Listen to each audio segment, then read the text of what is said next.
With the growing number of Americans reaching retirement age, understanding what retirement communities are all about seems timely. What can moving into an independent living retirement center offer to enhance one's life, and what might be some of the downsides?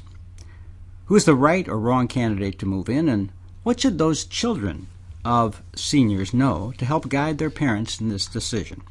Welcome to Insights. I'm Dick Goldberg, and our guest today is Tim Conroy.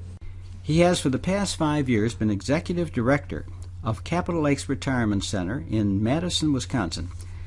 There are 300 residents, and they offer 4 levels of care, from independent living to assisted living to skilled nursing and a memory unit. And I'm informed that 300 is about the median size of retirement centers. Tim, thanks for joining us. Thanks for having me. What is the average age of move-in into a retirement center? About 82 and a half for our community right now. And I have inside information on another one, it's 81, so early 80s. Yeah.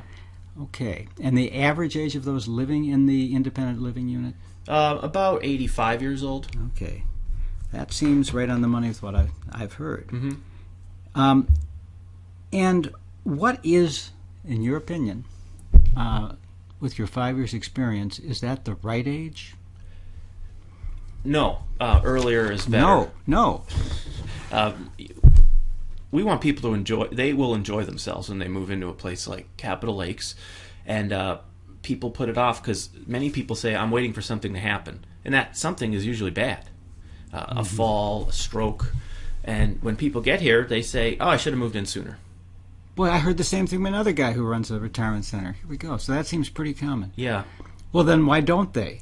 It's hard. You have to move out of a home that in many cases you've lived in for decades, and downsize and go someplace new, and you're comfortable in your home, and you're going to move into a place with people that you don't know, most of them, and it's a new experience, and change is hard for anybody, but especially if you're in your 80s. I would think, though, if let's say you're single and you're 85 or 80 or whatever, wouldn't you kind of want to move in so you have people around you if you're a widow or a widower? Wouldn't that be a motivator? Yes, it can be a motivator. I would say half of our residents are social in the sense that you see them all the time, where another half, you don't see them very often. Really? But it's kind of like your neighborhood. You know, you see some of your neighbors all the time, and the other ones they don't. You mean some are introverts and some are extroverts? Yeah, and some they just stay in their apartment, like someone stays in their house. Okay, so I would think that person's very different in terms of their motivation, the introvert, than the extrovert in terms of why they move in. Yes, I think security and health are the reasons behind everybody's. Oh, really? Because when you move to a place like Capitol Lakes, a continuing care community, you have a guarantee of moving through the continuum of care, we call it. So if you need more help, you go to assisted living. If you need skilled nursing, you go to skilled nursing. That's there for them, and they know they can go to that. And if they need it just for a short period of time, they already know where they're going. They come right home. Their kids don't have to worry about them. If they're completely alone, they know they're in a place that they have a call button if they ever need it. Someone's going to shovel the driveway. Someone's going to clean their apartment. They have food always made for them. There's always someone on if they need anything. Yeah. Well, let me give an example of what I've experienced as motivation. Someone I know who was 80 and moved into a senior center. They became a widow at 78. They lived in a downtown condominium in another city. And they became very, very lonely. And I suggested they move into a senior center, and they said, no, that's the last stop. That's the last place I want to go. And then 2 years later, they finally moved in. Their loneliness ended within a couple weeks. Have you heard that story before? Yeah, and it's there are studies that show if you move to a senior retirement place, you're going to be more social, and people live longer and are healthier that are social, and you immediately make new friends. I compare our place right now like a dorm freshman year in college where nobody knows each other, but everyone knows that they need to make friends, so everyone's friendly. Well, our community, 60% of the people that move in are from the Madison area, 40% aren't. They have a kid here. They don't know anybody. So people are meeting them and saying hello, and they're joining activities. Our dining room manager really is great. That hey, why don't you sit with these people tonight? That's really pretty great. typical in most retirement communities, isn't it? That if they're well run, they should have doing that. But it's the care you want to take, that people can work anywhere, and they choose to work at our place. This sounds like a commercial. Well, I mean, they have they could just sit them anywhere and say, okay, this is easy. This server hasn't had a person yet. Well, no, I think you'd be good if you sat with this person. And it's just a little care. And you're going to get that at a community. Where if you're living at home, you just go to a restaurant. Well, sure. So any retirement community offers that possibility. Yeah. An antidote to loneliness. Yeah. Wow. Yeah. And right now, as people listen to this, their parents or they might be lonely and living alone. But when are you too young? 62 is the minimum age. But that's not my question. I'm not asking the law. Okay. I'm asking, when are you too young? To be lonely? No. When are you too young to move into a retirement center? When are you going to feel like these people are too old for me? If you move in when you're 63 and alone, aren't you going to feel kind of alienated? You could. It honestly, it depends on the person. We have someone who's 62 who just moved in. No kidding. And she, alone, she's doing great, and she's thrilled. Is she able-bodied and healthy? Yeah, she is. Yeah, and she, I go and meet the new residents. Sure. And she's like, this is great. I'm really happy I'm here. And she's by far the youngest person. Yeah. But we have people who move in that are 89, and they're lonely, and they still didn't want to move in, and they've been widowed for 20 years. Wow. So it's really just depends. Okay, let's on the talk person. to them. So if they were 69, would they have been wise to move in? Are they silly for waiting those 20 years till they're 89? I mean, I'm biased. I say yes. Not just your place, any place. I think so. Yeah. Because you're going to get, you're still independent. You can take advantage of the services, or you can just don't need them and do your own thing. Well, how about the other side? What are the difficulties in adjusting for people when they move in? It's communal living in the sense that you have, if you lived in a house, now you live on a floor with 5 to 8 other apartment homes. Like moving into a condo or an apartment. Okay. Yeah, and you don't make every. Let's say you don't like a piece of furniture in a lobby. Well, okay, if it was your house, you just switch it out. Sure. Well, there's other people who live there, so that can be difficult. But it's just kind of getting used to being with other people. Now, if you're in a condo or an apartment, it's no big deal. But if you were in a house, and okay. So if you're moving from an apartment or condo, it's what are the other difficult adjustments? I think realizing that it is the last stop, and you could be there for 20 years, but it is the last stop. How do you get your head around that without getting depressed about this is the last stop? Knowing that you're going there for a reason, that you want to go there, and you're gonna enjoy what it offers. People shop around for a long time before they move in, so they know it's their decision. It's hardly ever spur of the moment. And I would think just the opposite, because you're saying a lot of people postpone it until they have a stroke or this or that and the other, and then I would think they're under the gun to shop and move quick. They had shopped already. They're on a waiting list or have been to events. Oh. And they say, hey, when are you going to move in? I'm not ready yet. Yeah. Oh, I see. So that's what we have waiting lists. Every community has waiting lists, but you could call all the people and be like, no, I'm not ready yet. So it depends. Now, I know you're not a shrink, but what do you think is the main reluctance when people say, I'm not ready yet? What's going on? They feel like they're too young. Too young. Too young. The 62-year-old defies that, but... Right. And I was trying to get at, can they be too young, or is almost always not in their interest to think I'm too young? I don't think it's their interest to think they're too young, but if that's what they feel, that's what they feel, and we try to make their lives. Well, why don't you offer better. a special promotion? Move in for a month. If you still feel you're too young, you can move out again. Well, we have done that. Have you? We have with people who said, I'm not sure. Said, well, why don't you come for 3 months? Try it out. If you don't like it, don't sell your house. Yeah. Don't worry about it. No problem. You didn't lose any out. Have you done that enough to have data for us how well that works? No, we've done about 3 times, and it worked all 3 times. Okay, well, add a 0 to that, and you'd have a real study there. Yeah, but that is interesting. I kind of want to know what to be careful of, what kind of bad experiences people might have to be aware of? Well, first of all, let's start looking at the shopping angle. Now, you know a lot because you're on the side of a director. But let's say you have an aunt, and she says, Tim, help me. I live here in Chicago or New York or whatever, Duluth, and I'm shopping for a retirement center. What questions are you going to ask her? What are you going to tell her to look for? Absolutely go to the place.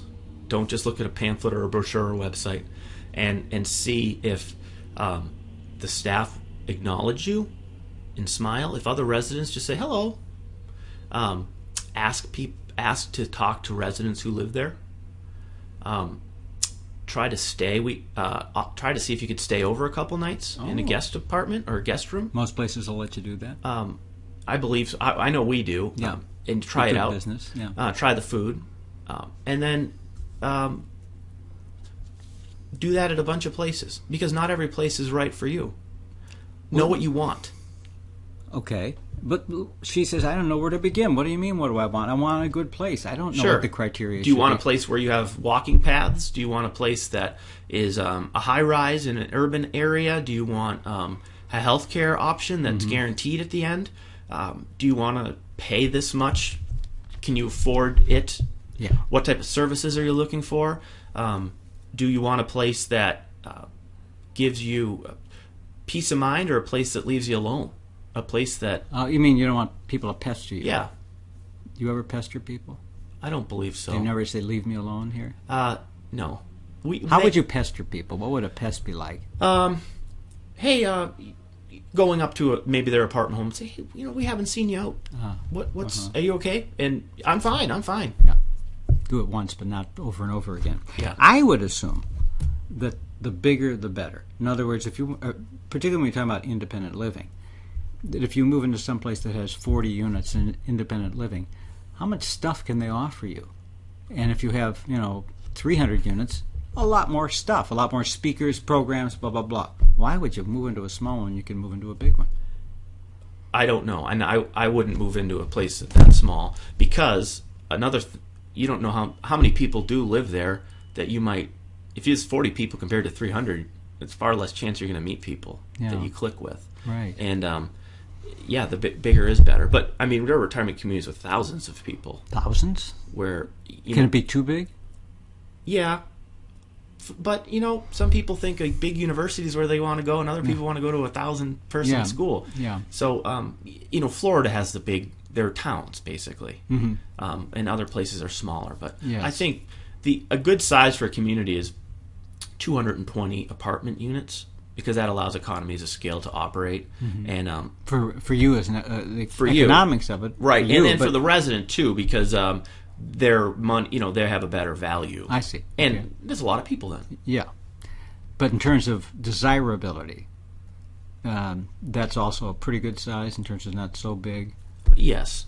Yeah. How many do you have in your retirement? 168.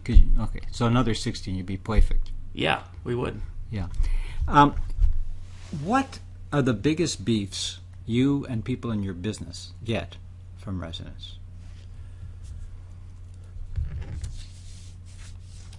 Is it too... I'm going to run out of money.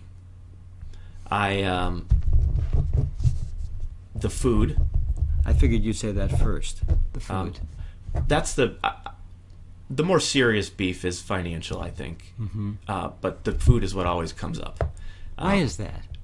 I hear that almost every person I've talked to who's moving to senior center. Well, the food is either bad or it's institutional. It's food. And I've never heard someone say it's great. Because you go to the same restaurant every day, and I think after a while, you say, "Hey, why is this like this? I don't like this." Or, I look at, if you're complaining about the food and that's the only thing, well, good for us, because people love our food. And if we can fix that stuff. But if they're complaining about, the heat or the lights, and it's the food, I think it's a common bond.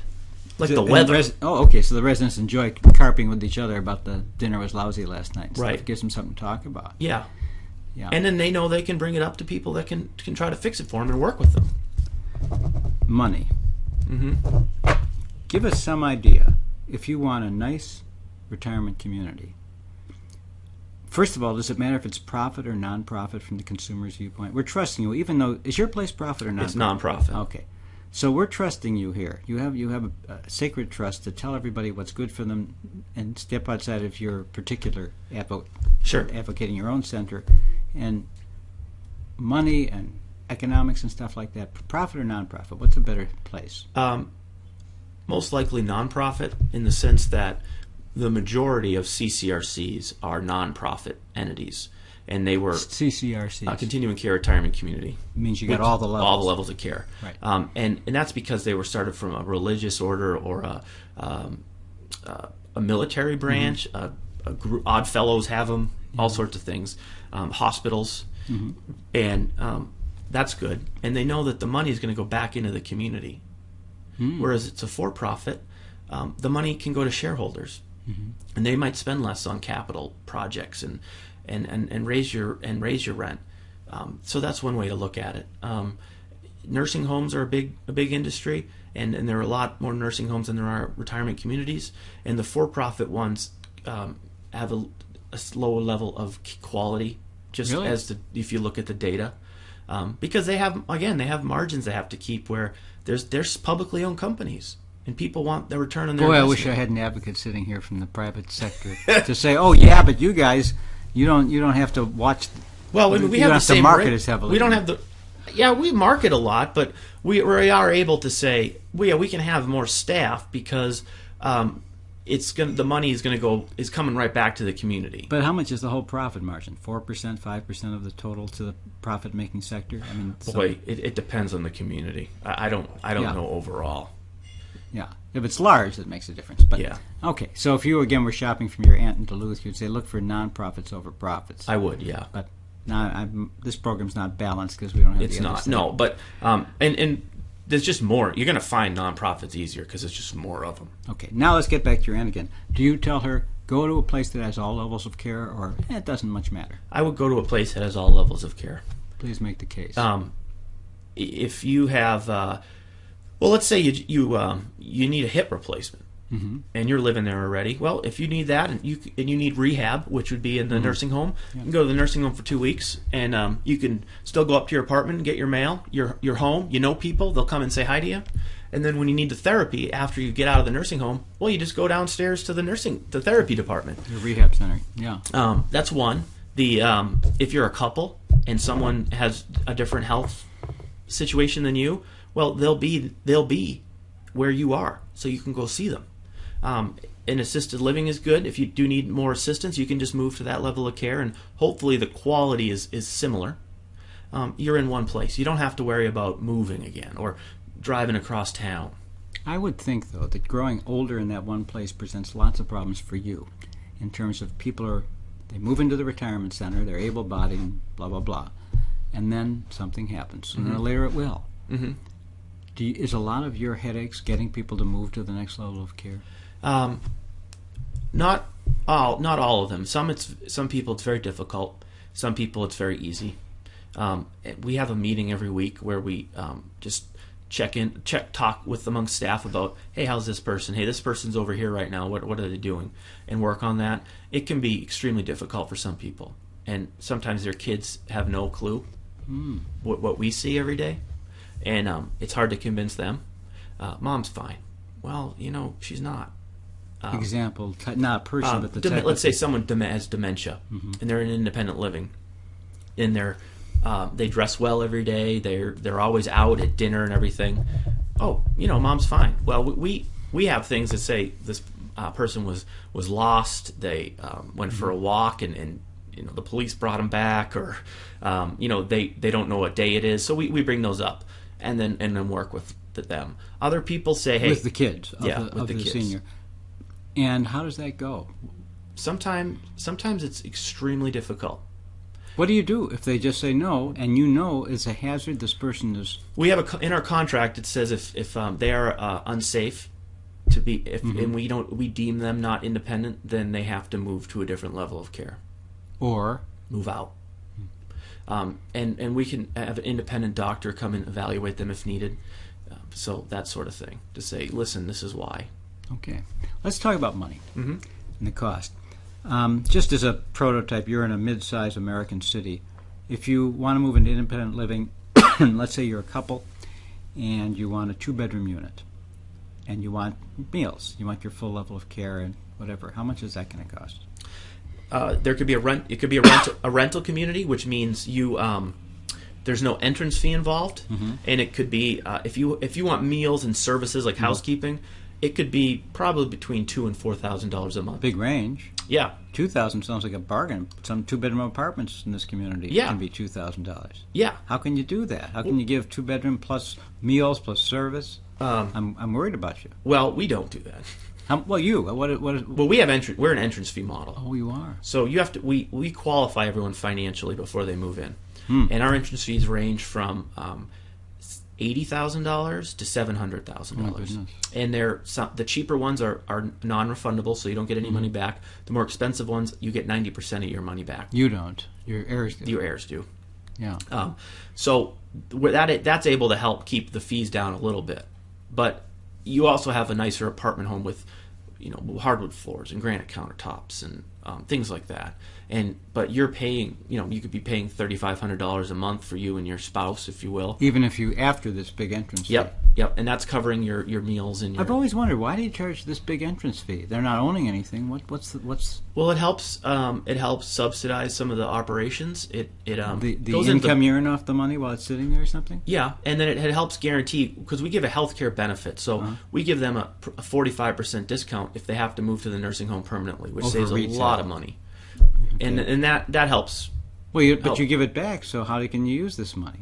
Well, we keep it in the bank. You don't get it back till someone else moves in. Oh, okay. To your space. But you make some use of the money. I maybe we shouldn't go too deeply in economics. Yeah, there's IRS rules that with all sorts of things on that. My finance side wants to delve into this. But yeah, it's an investment. It's an investment. Yeah, and you don't gain by this. You get back 90% when you die. Yeah, your state does. Yep. Okay.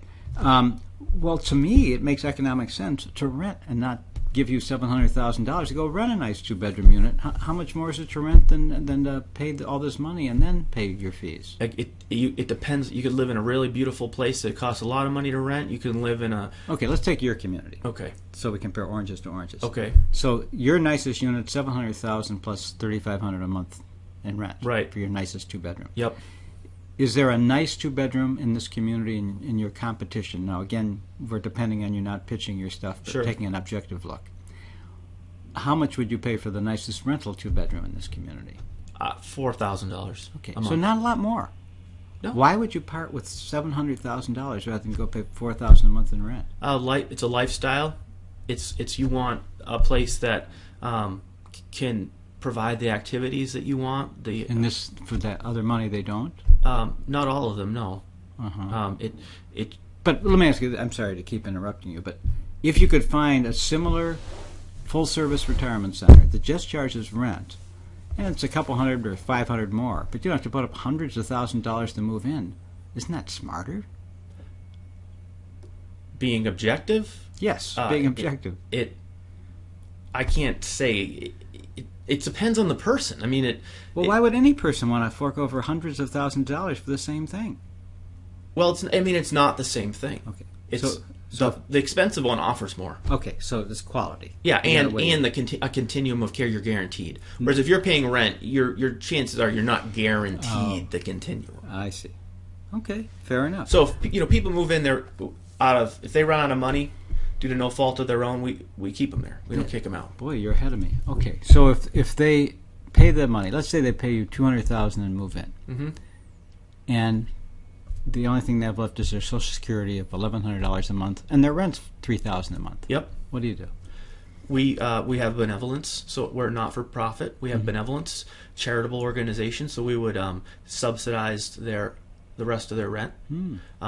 If they're in a big, we may ask them to move to a smaller unit, but we'll pay the rent, subsidize their rent. And so they pay what they can afford, and then we make up the difference. And a for-profit retirement community that has all these services? I don't know for sure, but I would think that they're asked to leave.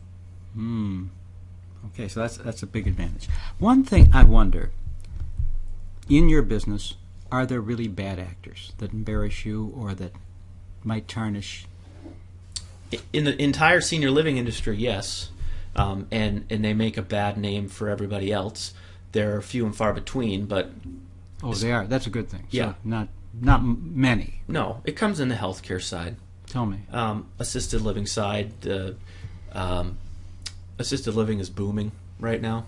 Fewer people need to go to a nursing home, but because they can go to an assisted living that can take care of them, and there are ones that scrimp on staff, and then people get hurt, or they're not monitored, and something happens that should have been caught 2 weeks ago, and then the person could pass away from it, and they shouldn't have.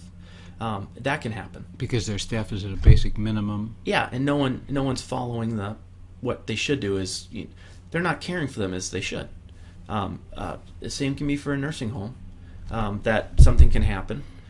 Anything can happen anywhere, and mistakes happen, and it can be serious. But some places don't fix those mistakes, and then they can get shut down. How can people check this out before they move in? Well, you can use the Medicare rates nursing homes. They have a website you can go to and get ratings? Yep. Assisted living doesn't have that, and independent living doesn't have that. So how do you know? Well, you go and see it and talk to people. Sometimes you go on a weekend, because there's always fewer people staff there on a weekend.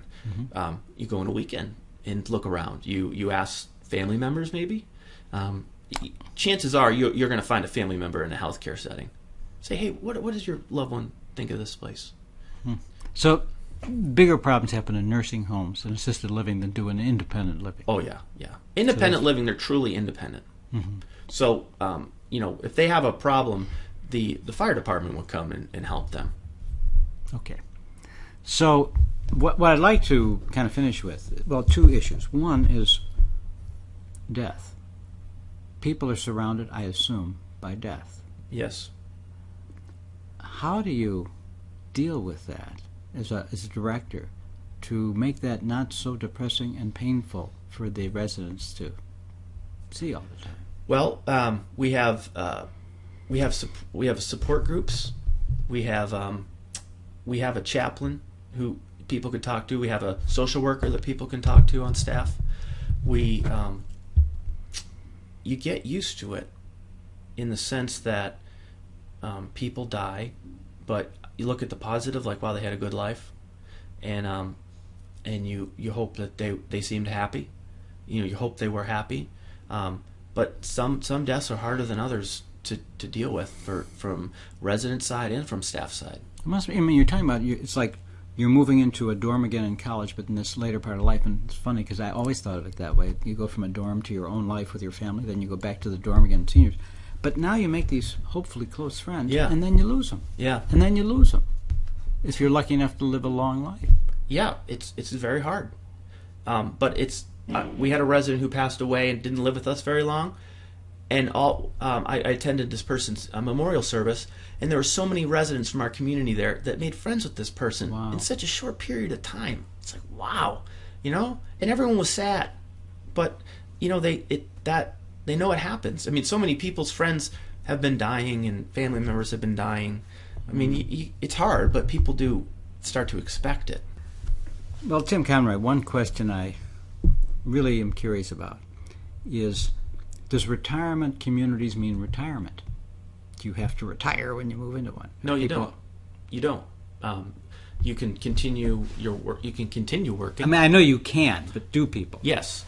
We have a lot of professors who move in, and they may be emeritus professors that were given an office as they retired. That some of them walk to the university every day because we're close to a university. Others continue working with the business that they may have passed down a generation or now, sold. Aren't these people who shouldn't be in retirement centers because they're too active? What are they moving to retirement Well, I centers mean, they're moving. They don't have to worry about mowing the lawn, shoveling the driveway, fixing the house. Everything's taken care of, but they can still drive around and do their thing, and they go back to their apartment home, and it's good. And they planned ahead because they want to make sure things are secure and their kids don't have to worry. And then they get involved with volunteer aspects in the community, and then as well as in the community itself, with committees and the resident government and everything, they stay very busy. I know this is throwing you a softball, but do some people become more active when they move into a retirement center than before they? Yes, and I do hear it often, to say, I am more busy now than when I was. Because with work, you know your 8 hours, you do your thing. Well, if you're busy here, I have this at 9, this at 10, this at 1, something at 7. It's like, wow, I got a lot going on, and they have to schedule. And now a competitor of yours has a very good advertisement, billboards, and they show a picture of a senior at a computer saying something like, "Create now. Now it's time for you to really create and come alive." Yeah, isn't that a good pitch? It's great. And we have... How true is it? It's very true. We have lifelong learning is what we call it, which that's popular many places, but people take classes, reminiscence writing. In your place? Yeah, and they're offered from Plato, which is a group for retired people to learn. And they learn how to do that. They art, creating new things. Yeah. They have the time to do that. How about romance? We have, since I've been there in 5 years, we have 2 marriages of people, and another one that's they're moving in together. Yeah. So it happens. I would think another tricky thing in the social would be, you go to dinner and someone wants to sit with you don't like. You want to sit with someone else, they've got someone. Isn't that stressful? Yeah. And people do worry that this group's always sitting together, and it can be cliquey. And that's, we don't need that. That's a middle school thing, I think, a high school thing. But it happens. Yeah, and sometimes I would like to talk to them, but I can't because they're always together. So maybe a staff member could get in there and do that. But yeah, there are people that don't like each other. We don't see it. It's not a problem. But just like anywhere, you don't click with everybody. In closing, could you give us counsel? Your parents are thinking of doing it, or you are thinking of doing it. Just go over the must-dos as we close for people who are at that precipice. Go and look at your finances. Talk to a financial advisor. Find out how much income you'll have, and then find a place that would work for you.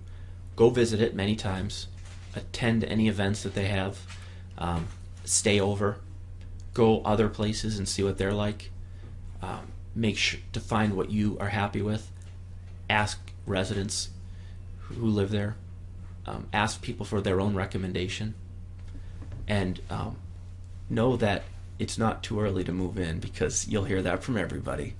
I should have moved in sooner. Tim Conroy, that was just great. That's very informative. I thank you for joining us, and I hope you'll join us on the next edition of Insights.